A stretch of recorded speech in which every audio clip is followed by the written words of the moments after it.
Alright guys, so let's get into it. The purpose of this video is to teach you the basics of the Pokemon trading card game, learn the basics to assemble a 60 card deck, and learn the basic format of how to play the TCG. So on the energies, energies are basically the fuel that you'll need to power your Pokemon's attacks. There's 11 different types of energies, but depending on the rotation, there will only be certain energies in use. For example, in Sword and Shield, there are currently no fairy cards right now, so there's no fairy energies that are used in this current rotation. Tyranitar! Hyper Beam!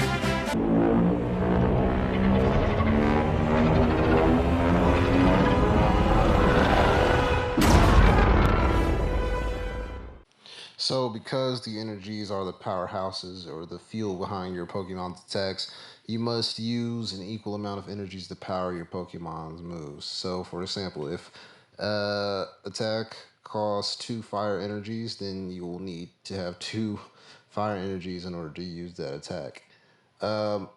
Colorless energy attacks are a little different. They can be powered by any other energy as long as they meet the quantity requirements. So if you have 2 colorless energies required for an attack, you can use 2 fire energies to replace that. It is also to be noted that colorless energies are not wild cards in themselves because you cannot replace elemental attacks with colorless energies. So if an attack costs 2 fire energies, you cannot use 2 colorless energies to fuel that attack. All right, so this is just walking you through like the basic parts of a Pokemon card. So you have the stage, the card name, HP, Pokemon type, expansion symbol, and card collection number. So the stage is basically telling you if it's going to be a basic Pokemon, a stage 1 or a stage 2. Underneath that, it shows you what that Pokemon card evolves from. If it's a basic Pokemon, then it doesn't evolve from anything. You got the card name, which it tells you what Pokemon it is. HP shows you how many hit points you have. Pokemon type. This card in particular is a dragon type. The expansion symbol lets you know what card in that set expansion it is. And the card collection number lets you know what card in that expansion set that card is. So, for example, this one would be a 152 out of 216 from the Unified Minds, I believe. And yeah, that Dragonite GX is pretty lit. At least that explains why there's no power. Dragonite, the dragon Pokemon! Dragonite is said to live in the sea. With its small wings and large body, it can fly faster than the speed of sound. Now, moving on to the trainer card, literally the same idea. Card name, Misty's favorite. Card type is a trainer. The trainer type is a supporter card. Below that shows you the card effect text, basically telling you what that trainer card does. The expansion symbol set, this is also from Unified Minds, and the trainer rule is to the right of that. あの子、いい度胸してるわね。いや。FBI, open up! So, going on from the card type. So basically, the main bulk of your cards will come from your Pokemon cards themselves. So, here we have Sobble, Drizzle, and Inteleon. Basically, these are your basic, your stage 1 and your stage 2 Pokemon cards, right? So these basically show you how they evolve in the deck and how you're supposed to get them to their final evolutions. Energy cards shouldn't be neglected either, though, because without them, you wouldn't be able to use any of your Pokemon attacks. But then you also have your trainer cards, which also grant you certain effects. You have to find the right balance between the three in order to build you a well-rounded deck. So here we are showing the zones for the play area of the Pokemon TCG. Now, you and your opponent will have your own separate zones, but the whole entire thing will make up essentially the play area for the TCG. So let's say for you, just one person, we'd be looking at their side.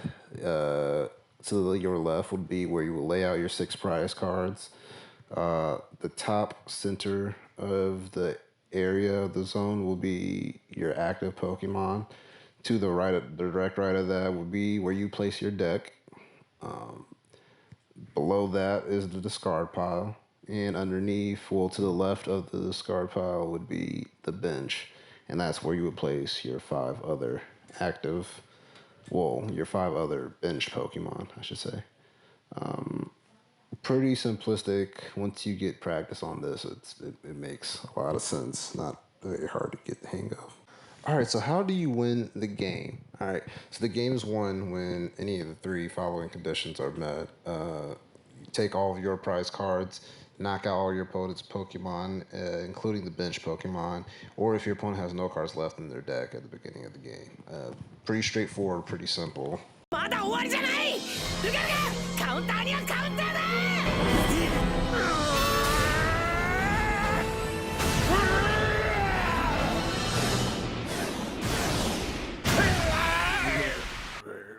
豆腐のよって勝者サトシ選手決まったサトシ選手だおめでとうサトシ君ありがとうございますピカチュウほら Alright, so this is basically just a walkthrough of how you basically set up a game, you know what I'm saying? Give each other a little fist bump, you know what I'm saying? Because of COVID-19, don't really want to be shaking hands right now. You can flip a coin, and the winner decides who goes first. You then both shuffle your decks, and then you will draw the top 7 cards into your hands. Alright, you're going to check your hand to see if you have any basic Pokemon. And then you will then proceed to put one of your basic Pokemon face down as your active Pokemon. And you can put up to 5 more basic Pokemon on your bench face down as well. You will then take the top 6 cards on your deck face down in your prize area as your prize cards. Both players then flip their active Pokemon on the bench face up and will flip their active Pokemon and the Pokemon on their bench face up and begin the battle.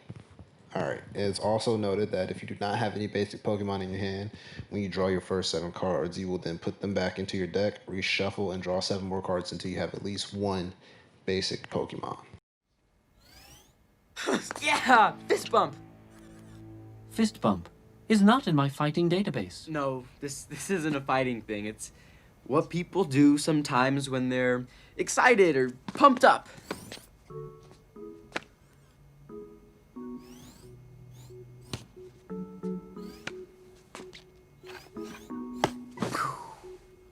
Ba-la-la-la-la.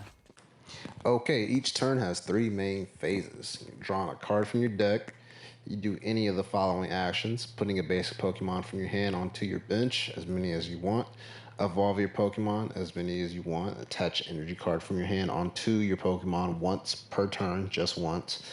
Playing trainer cards, as many as you want, but only 1 supporter card and 1 stadium card per turn.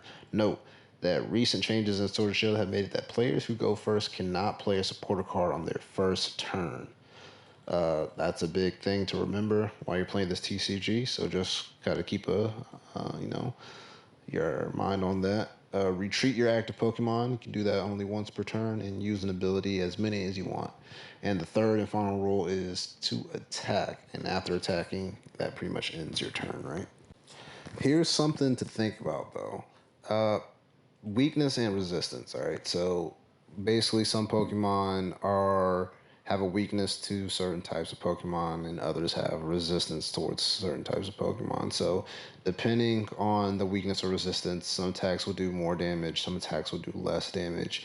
And it's always a good idea just to be cognizant of the weaknesses and resistance, because this can make a big difference on the amount of hit points you take during an attack and whether your Pokemon immediately dies or survives an attack.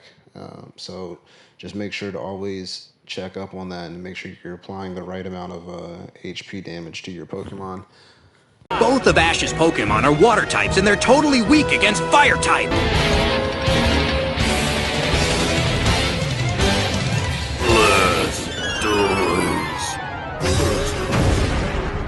Blastoise is unable to battle. Charizard is the winner!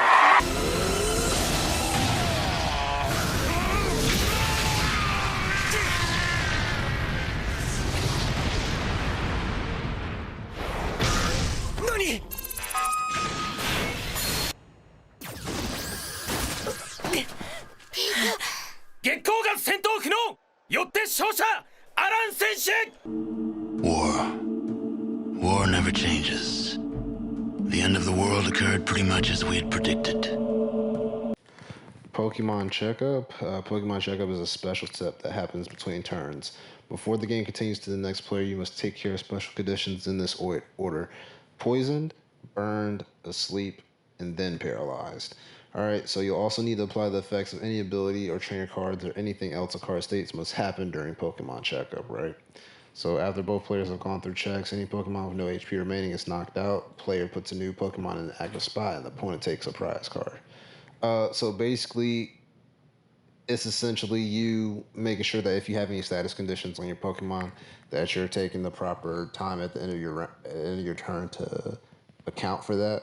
So, like, say, like if your Pokemon's poisoned, it'll take a certain amount of damage at the end of your turn, and if your Pokemon dies at the end of that turn, that can make a big difference between the end of that round, whether you survive the game or not. So, Pokemon Checkup is important. I'm not gonna go through how all the status conditions work in this game because I think it's more appropriate to actually play the game and actually look through the TCG rulebook and actually learn how to do it yourself, because it'll make it stick in your mind a lot better. I'll go through a little bit more at the end of this video and give you a few more resources. You are now ready to play. Basically, going through this video, this gives you the basic knowledge to get a 60 card starter theme deck and basically be able to play without, having to sit down and learning too much from the rule book. It is a good idea to read the rule book, actually, though, because the rule book breaks down a lot more specifics as far as, like, what status effects do and how you're supposed to position your cards during status effects and so on and so forth. So for the sources of this video, pretty much I got all the information from the official 2020 Pokemon TCG rulebook. Phenomenal source. Basically explains all the recent changes in the Pokemon TCG as far as Sword and Shield goes, but it also gives you the basic in-depth knowledge that you need to be a basic Pokemon TCG player. Just remember that the best way to gain knowledge to the planet, in person, firsthand experiences is the best way to go. You can watch this video and it'll give you a basic idea of what you need to do, how complex the game is in itself, but once you actually play the game, you'll realize that it's really not that difficult. It can be a really fun and entertaining game to play with your friends and family. So, let me know what you guys thought about this video. This will be my first time doing an instructional video like this, and it was pretty fun putting this together. Actually, it was just pretty basic, informative video, and let me know how I did. I would like to really enjoy your guys' feedback, whether you were able to basically, if you think you'll be able to pick up a 60 card deck and basically be able to play right now, or if you had no idea what the fuck I was talking about. I would appreciate the feedback, and just let me know on how I did and how we're doing as a whole for the TNT pod. We appreciate all your support. I definitely want to do something like this more often, and it was just like a pleasure putting this together and just having you guys to enjoy our content. So you guys enjoy the rest of your Tuesday. I will see you guys next week, and catch them all, baby.